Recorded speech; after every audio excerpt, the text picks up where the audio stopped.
Right then, welcome back to the channel. My name is Stephen Howson, and today I've done a little bit of a scout report for you. There's a player that I want you guys to come and have a look at, and that young player is Josko Vardiol. And I reckon I've probably butchered his name, but you're just going to have to get used to that.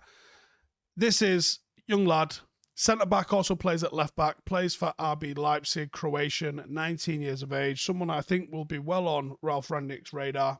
And if you go and have a look at the absolute monstrous amount of data that he's putting up, and not just the sheer weight of data, the eliteness of the data that he's putting up. This is a player that we've scouted on the data alone, but he passes the eye test in a big way as well. So for the last 365 days, I don't know if you guys saw that Tony Cruz clip, was just showing you how dominant Tony Cruz is in every single aspect of every single metric.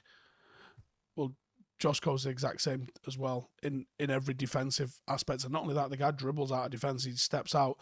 Left-footed centre-half, massive premium, could be an ideal partner to go alongside Rafael Varane. He's imposing even though he's only 6'1". He's jacked. His aerial ability is exceptional. His height doesn't reduce his pace, which sometimes can be the case.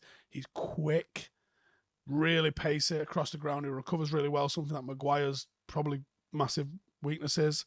His physicality is complemented by the fact that he's extremely technically gifted as well. Can play three positions, left back, left side centre half, or centre half. Only technically and tactically adept players can maintain such flexibility without really compromising on the quality that they're able to put out. Vardiol's 1v1 defending is about as good as I've seen it for a young centre-half. It's confident, it's assured, it's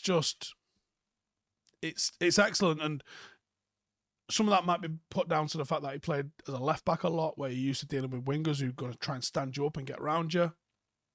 But I think it's really developed him as his central defender, and his stature allows him to get his body in there, dispossess people quite easily. He's quite press resistant because he's so good on the ball. He has an excellent ability to carry the ball out of defence and dribble with it and actually take people on. Irrespective of where he's playing, he can dribble with it as a left back, left centre half, or even in the centre of a free. His passing range is quite impressive, as you probably would expect from a modern day young centre half. The reading of the game has got some promise to it as well. He's centre back that's got a bit of a flair about him. He's capable of dribbling past players and stepping into midfield. He's two-footed, as well as being strong on his left. He's two-footed. But what makes him special? The reason that I think at this age, there's supposedly a low buyout on him as well. But the thing that makes him impressive, the most important aspect about being a defender is making the right decisions. Defending is a very much reactive kind of art, and proactive can make your job a lot easier. And when you can be making things happen, stopping things from happening before it gets down to needing to, that's when you see that real genius sort of shine through.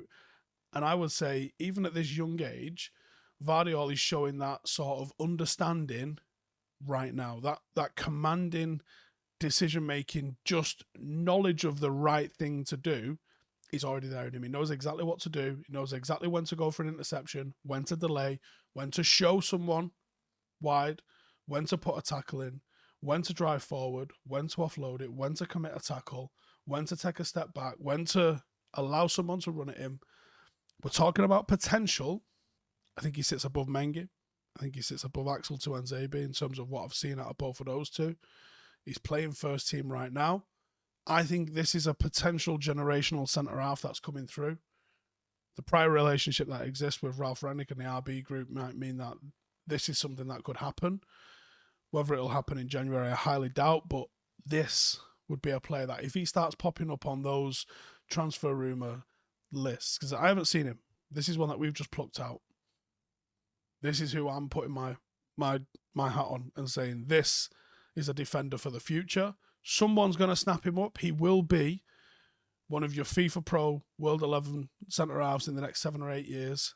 Why not me at Manchester United? This is the future of centre-halves. Let's hope United are able to have a look at him and use a relationship that exists with Ralph Rangnick to try and get him to Old Trafford, because he could really be one that takes us to the next level. Anyone that you've seen yourselves, let me know in the comments. Anyone that you think we should take a look at. We're going to be doing quite a few scout reports as we get into the January window. Hopefully some of these are going to come off. But let me know in the comments what you think. We've also got the return of the rundown next weekend. We are not doing January. Not in this house, all right? If you want to get involved in the rundown, link for that will be in the description. If you want to come and support the channel, find out what all that is about, then check the link in the description. I'll see you guys in the next one. Laters. Hey, thank you for watching the video. If you are new around these parts, then don't forget to subscribe. My channel is proudly supported by my community on Patreon. If you'd like to get a little bit of extra content, a Discord group, meetups, five-a-side games, weekly podcasts, behind the scenes, and even an occasional bit of transfer news as and when I get it, then for the price of a pint, you can show your appreciation for the content that we make and get some goodies for doing so as well. Check the link in the description or click the button right here. You'll also find all of my socials here too if you want to follow me on any of those platforms. Nice one.